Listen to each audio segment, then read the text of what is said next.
Thailand's tourism as well as expat numbers are in a serious decline. The country that just 5 years ago was the absolute powerhouse destination in Southeast Asia is now scrambling to get those numbers back up with tourists and expats alike. Today we're diving into what I've heard and seen that may be causing this dip. Is it the visa headaches, the changing overall vibe? Why are more and more people eyeing countries like Vietnam, Cambodia, the Philippines, etc.? Welcome back to the channel.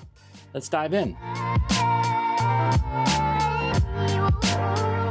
How's it going? I hope you're doing well. If you follow any type of Thai social media, you will see, especially in this past year or so, there is article after article talking about tourism declines in Thailand. If you're in any of the expat groups, I'm sure you've also seen that many expats are either changing their minds about coming to Thailand, or if they were already here, now they're looking to other places. Why is that? Well, over the past 2 months or so, I've been doing a bit of a survey. I've been talking to expats and tourists just like you, just to see what people are feeling. What are some of the reasons that these people are starting to look to other places? And that's what we are discussing in today's video. So let's hop right into it. First things first, money.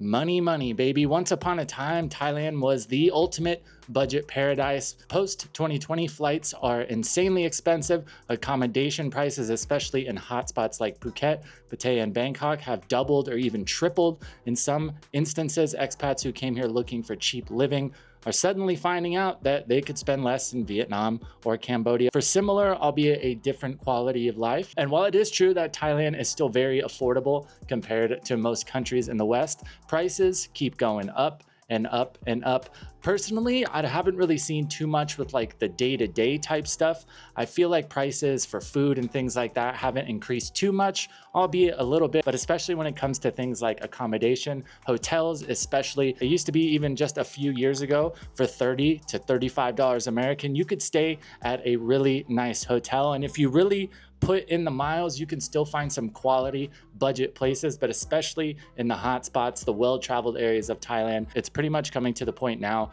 if you want to spend less than like $50 American, about 1,500 baht, you're gonna have to make some sacrifices, to say the least. Now, our next point, if you have ever spent an extended period in Thailand, one of the things that I'm hearing from expats quite a bit, and even tourists at this point, a lot of people are starting to look, because of the constant kind of changing landscape when it comes to visa and immigration policies. Yes, there are still quite a few options. If you do want to stay here long term, they introduced the DTV visa, but requirements are almost always changing. I know right now they are changing some of the requirements for the marriage visa as well as the retirement visa. It's no secret that all of Southeast Asia is fighting for that tourism and expat income. So you can see that quite a few other countries have had their ear to the ground when they are listening for what other people or expats in other countries might be having trouble with. And then quite a few of them have come out with a direct answer to that with their own visas. And at the same time, with the introduction of the DTV visa, the whole tourist visa and visa run days seem to be coming to an end, if they haven't really already. I see posts almost every day now of people getting turned around at the border. So if you do want to stay here long term, you're going to have to make sure that you qualify for one of those legitimate long-term visas. Now, another complaint I've heard quite a bit from both tourists and expats alike, if you follow the channel, if you've stayed updated with some of the news stories that we've covered here, this probably won't surprise you, but there are a lot of people that feel like the usual crowd in Thailand is starting to shift a bit. Everybody has their own opinion on why this crowd is becoming a thing. Some of it kind of ties back into the visa issue stuff. Certain people feel like there is more access for certain people coming from certain places and not as much as others. There's also a lot of people that think the decriminalization of the cannabis laws here has a lot to do with it. I feel like I have noticed it quite a bit, but even when I'm just out and about in public, I have seen more people getting in arguments. I've seen more people getting in fights. I mean, for the first like 2.5, almost 3 years I was in Thailand, I had never seen anybody get in a street fight. Coming from America, that was crazy. And the one time I did see a street fight, it was with 2 Thai people. A lot of expats are retired and they just want to chill and be able to relax. So I understand not wanting to be surrounded by hoopla all the time. Now, our next point, I think, kind of ties back into that whole wrong crowd narrative. I've had quite a few people tell me that they feel like a lot of people are frustrated with them when they are out and about interacting with locals. I mean, looking at it from the other realm, if I was home in my country and I saw a bunch of tourists coming to my city and being ridiculous all the time, I would probably be a bit frustrated too. I also think that the internet has a lot to do with it. I think people as a whole all over the world, since the invention of social media and just being on screens all day, the interaction when you're out and about with people seems to be much more abrasive for a lot of people. So this is one that I've heard quite a bit. I have for sure noticed though, if you go to like the nightlife districts and things like that, it does seem like some locals are a whole lot less patient, but I can't say that I don't understand why that might be a thing. Now, kind of going along with the wrong crowd complaint, one thing that I have heard from almost everybody that has decided to move on from Thailand is just crowds in general. The thing is once a place gets really popular, obviously more people are coming, places are more crowded, demand goes up, so things get more expensive. A lot of people that I have talked to, especially expats, like we mentioned, they're just kind of looking for some peace and quiet. And it has kind of gotten to the point, especially in the tourist hotspots, the big cities, a lot of places are just overcrowded. It feels like there is some infrastructure strain going on because of it.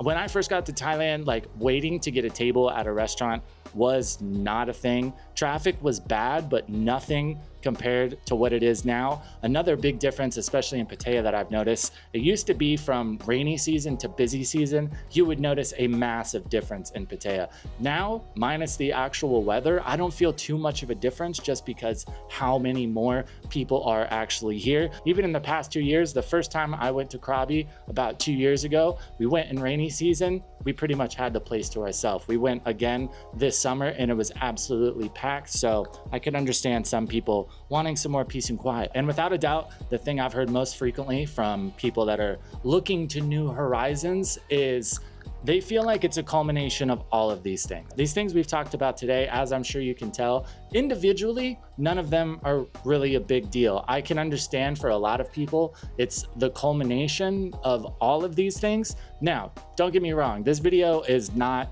being made in any sense to tell you, oh, don't come to Thailand, it's not the same anymore. I still don't believe that. Everybody's situation is different. If I was really looking for a place to settle down, put in roots, buy some property, something like that, and I was gonna, essentially live the rest of my days there, I would be a lot more stringent about things that I was okay with putting up with and not. Now, especially if you're just coming to Thailand for a trip, I wouldn't really worry about any of these things. Yes, Thailand is still very affordable in comparison to countries in the West. Is it getting more expensive? Yes, but everywhere else is in the world. Thailand is getting more crowded, yes, but there are still plenty of places you can find that are nice and quiet if you want to hang out with locals, if you want to get immersed, things like that. Are there some people coming to Thailand that you probably wouldn't want to hang around? Yeah, for sure. But those people go everywhere in the world. And a lot of the time, they're in very obvious places. If you don't want to deal with drunken buffoons being ridiculous, don't go to the nightlife districts. Don't go to the bar. There are absolutely still a lot of places in Thailand you can get very good value for your money. If you're planning on living here, I would really advise thinking about maybe getting off the beaten path a little bit, looking at some of these smaller cities, the ones that aren't on every single top 10 list. And if you are looking for a more authentic Thailand experience, whatever that is for you, it can still be found. Absolutely. Don't read in too much to these Facebook posts about people that are upset because Thailand is different than it was 20 years ago. Of course, that's just how life works. If you do want to travel to Thailand, maybe you want to move here. I'm not going anywhere. I still love Thailand, so I highly advise, give it a shot. As always, I would love to hear from you. If you are an expat, maybe looking to a new place, or maybe you were thinking about coming to Thailand for some travel plans and now you've changed your mind, please let us know down in the comments. I'm sure we didn't touch on everything in this video. I would love to hear from you guys. Of course, it's always an open discussion. If you did make it this far in the video and you enjoyed it, thank you so much for hanging out. And as always, I hope you have a great day. I'll see you later. Doors that way.